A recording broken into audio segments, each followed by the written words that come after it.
speaker, still on the subject of virtual reality and mixed reality, Fabi Riesen von Vermotion.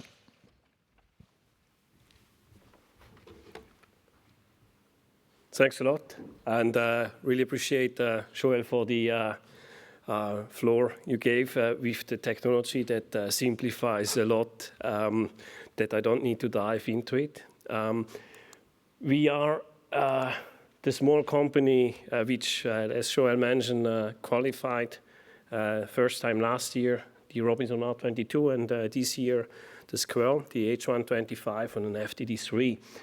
And we are using the first technology. Joel mentioned it's the virtual reality technology.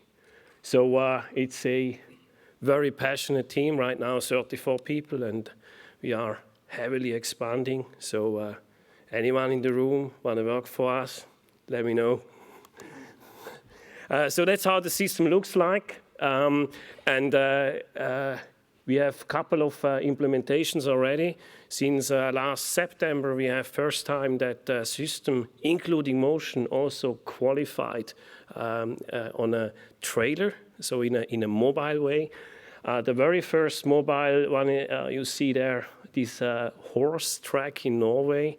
So it's pretty nice. So we, out of a sudden now can bring the proficiency check to the pilots instead of having them traveling far away. So why are we doing all that? I mean, we saw the different technology, and I mean, why using such devices? In a nutshell, it's we just want to improve the visual system. What you see on the right side is what the pilot sees when moving the head in a FSTD simulator. You have a very nice projection, but the elements outside are not moving. They are just projected. And on the left side, you see how it looks like in virtual reality. And for a fixed wing, me as a fixed wing hobby pilot, I would be fine for this right thing because my aiming point is far away. For a helicopter pilot, it's the visual information you need when flying close to the ground. So it actually adds a lot. A part of adding this, we can remove this big dome thing. And if you are removing it, the whole system gets lighter. And if the system is not so heavy anymore, we can move it much more agile. And the funny thing is how we ended up, I mean, it was quite a lot of, I would say, trial and error. We ended up with approximately 5 times more speed than an FSTD in roll rate. And in the meanwhile, pilots can do partial landings. We can hover, we can do all those things on that little small device. The interesting point is looking in the flight data, it's actually fact that it should be around 100, 120 degrees per second in roll rate if you want to really fly an H125 correctly. Then space, definitively, and the whole technique gets a little bit smaller. And then what I've mentioned is like we can basically bring the training to the pilots. So it's not anymore a device to check once in a year. It's now a device being in the hangar of Versamat. It's a device being above the hangar in mountain flyers or being in a very nice room at Merabo and so on and so on. So out of a sudden it becomes this full fly simulator in a format of a Swiss Army knife pocket thing where the pilots now can use anytime. If it's bad weather, if it's for a debriefing or whatever. On the technology, as I mentioned, we are using virtual reality. The answer why we went there is in the CS FSTDH. I mean, we need to be compliant there, and we've been using special conditions to qualify it. And with special conditions, you cannot change things which are important for preventing negative training. I'll give you one example. With mixed reality, you have the cameras not at the same point where your eyes are. So they are basically taking the picture from the cockpit, which is not at the same place where your eyes are. So it's a little bit up front, which gives, especially in the overhead panel and so on, a geometric distortion, which is out of the range for a full-scale replica cockpit. There was a presentation last year at EASA, you can watch it, where I explain all those challenges, why we ended up on that. The beauty is when being in virtual reality and having a full haptic cockpit, we did that with this post-tracking technology we in-house developed. You can operate the whole cockpit, and there are no changes anymore in the picture. It's not a mix, it's full immerse. There is no dependency from the light outside. If it's night, it's night. If it's day, it's day. So we really can play with that. I'm not going to explain too much in detail how that works. We have a sample there. Happy to go in details afterwards. So why are we doing all this training on an FSTD? I'm sure you know this graph. And as you can see, there are quite a high number on accidents and in training. And I mean, that's a little bit disturbing. So you basically go and train to be safe, and you have an accident because you train. And that's basically something which is quite challenging. And I mean, everyone is familiar with the Rotorcraft safety roadmap from 2018, Chapter 3. There should be affordable and more realistic training devices, especially in the single turbine helicopter market or single engine. Of course, there are many elements here. I don't want to, I mean, I just have it here for reference, but let me go quickly through a very simple example, what we mean by this. Let's say we have a normal flight, and we compare the FSTD with the aircraft. So if there is a malfunction, the flight instructor says, oh, we have a problem with the engine. So the instructor basically explains the situation. On the simulator, the student or the pilot needs to figure it out self, kind of maybe feeling a vibration, and then out of a sudden, puff, engine is gone.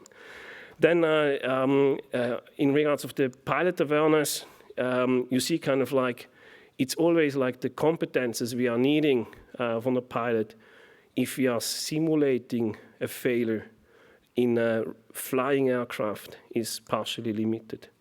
I'm making the example with the auto rotation. If I'm having an auto rotation,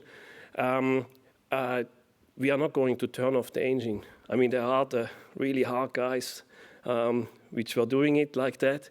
But I mean, we basically bring the collective throttle to idle, and then we still have some torque. Then we go close to the ground and do the flare. And while it's doing that, we do the power recovery, and we proceed with flying. Now, this is a little bit different in reality if you really have an engine failure. It's not exactly the same to simulate it. The same things are like hydraulic failures on an aircraft and such things. Interestingly wise is during the qualification with EASA, we went through a very, very long and intensive training evaluation. So in total, we had 60 pilots with at least 2,500 hours on the device, flying 3 hours before the things. And out of the 60 pilots, there were 3 pilots, experienced pilot, making a power recovery on a simulated engine failure on the simulator. And they were shocked because with their hundreds of students, they were doing auto rotation. They always went for power recovery. But do a power recovery maneuver if the engine is really gone. In the data we were seeing with the 8 tracking that pilots were up to 8 times, 55% of the pilots were up to 8 times longer watching the NR because it looks different. So there are things which are in a simulator. And the very nice statement from a colleague from Airbus is kind of like, I pretty like it, really like it. It's kind of like in flight, it's simulated failures, and in the simulator, it's real failures because we really can do it. It's a little bit abstract, but We will see it soon on Wikipedia, I'm sure. Back to this part. If you are looking with simulators, I mean, simulators are there since decades, but the challenge is flying close to the ground. So a couple of maneuvers you can't do there. Adding now this virtual reality technology, it's kind of like going to solve the problem. And out of a sudden, we can make full touch auto rotation. We can have exercises where people are flying with tail rotor issues. I'm intentionally saying issues. I don't want to go in that debate as a non-real pilot and so on. So projecting this back in the competence-based /EBT world, we can train all the competences on the simulator where you can really fly real close to the ground. If we compare that on the aircraft, for a lot of maneuvers, there are many competences we cannot train. So a part of we can't train the competences because we have to do simulated failures, we risk the pilot's life. So a small thing, we were looking to challenge ourselves, and we were looking in a way like how is going to happen to do the transfer from the simulator to the actual aircraft. So we had 33 students, and they've never been in a helicopter at all, even not as a passenger. And the target of this study was that we do an assessment of the FSTD to see on the efficiency. And if you count the numbers, it's approximately a little bit more than 10 hours per student in the average. So we went through an entire PPL training with those students. And then we made the assessment to see the transfer. And the assessment went in the following way, that after they went through the training, they've been checked out on the simulator by the same flight examinator in the morning, and in the afternoon, they went first time into the real cockpit. And it's quite interesting to see how this ended up. A side thing is, a part of this, we've been working on a syllabus to see if we can do kind of like increase the credits in a simple ab initio training. And it's very interesting to see that there are people being first time in a helicopter and after 45 minutes flying a perfect auto rotation. Here you see a small thing. I mean, it's a huge study, but you see kind of like a small comparison where we have the test results from the FSTD on the horizontal axis and on the vertical axis from the afternoon, what the person, which level the same person reached in the afternoon on the real aircraft. And as you can see, it is quite linear, so we are pretty close for a good transfer of skills. Well, conclusion here is it's time to remove the part from our accidents. It's already more than 1/3.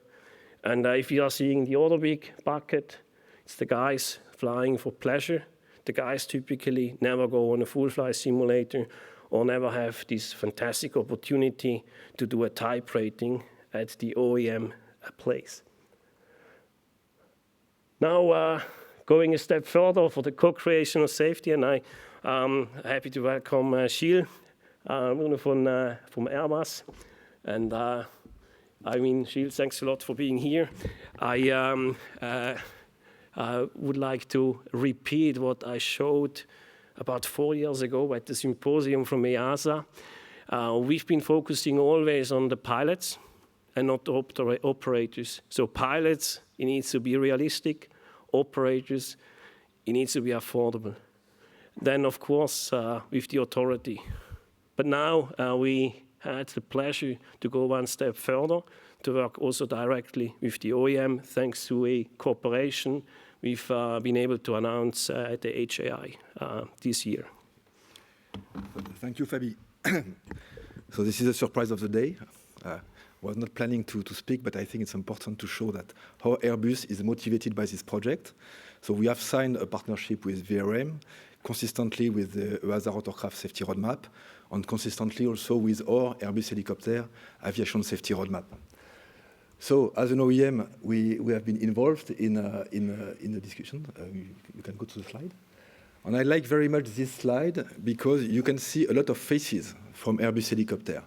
What we did is we have been working with Fabi and the team of Fabi to make sure that the reliability and the fidelity of the simulator is at the good level, at the expected level. So we did a lot of work with a lot of pilots. On this picture, you can see some faces that if you know some people in Airbus helicopter. On the upper left corner, you have the flight test pilot of Airbus helicopter. You have also in the middle upper picture, you have the head of the ATO of Airbus helicopter, Yann Guérin. And another example, on the lower picture on the right side is Didier Delsal is a guy who landed on the Everest a couple of years ago. So a lot of people involved really for improving the fidelity of the simulator. And now we believe the simulator is representative enough to perform a real efficient training. Sorry, I need to give a small disclaimer to those pictures about myself. I do have a selfie competition with celebrities, with my younger daughter, and I'm always coming up with the popular pilots, and then we are mutually rating. I mean, she has like those musicians and so on, and Didier Delsal gave me 100 points because he's on Wikipedia. Okay, so now this simulator is Airbus approved by Airbus helicopter. It's a very important topic. And why do we do that? So next slide, please. How do we do? Okay, this is seen from an OEM perspective. Finally, we don't have a lot of links with the pilot. Of course, we have a lot of links with the operator, with the community. But for training, very often the operator, they have or the ATO, they train the pilot, and we don't have clear link with them, and we don't see the pilot. When you see the color here in blue, it is representing the pilot that we see regularly.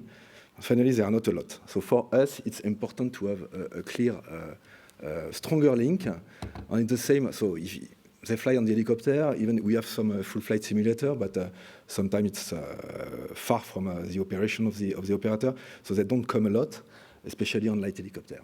So what is the solution, and why do we want now to expand the partnership? Thank you. I don't know how it works. This is what we want. We want to have this kind of simulator deployed worldwide, not only in Europe, also in other parts of the world, to make sure that we have the connection with pilots and that they can train on an Airbus-approved training device close to their operation. So it's affordable, it can be moved. We have seen the truck of Fabi. So this is the ambition that we have today. Okay, now I know how to do it. Thank you. So as a conclusion, it's part of the EASA Rotorcraft safety roadmap. It's part of our ambition to reduce the accident rate. And we have the same ambition on EASA. We have decided to have an ambition to reduce by 50% the accident rate of the Airbus helicopter fleet. And we believe that this tool will be a key enabler for reaching this ambition. Thanks a lot. Thank you, Fabi.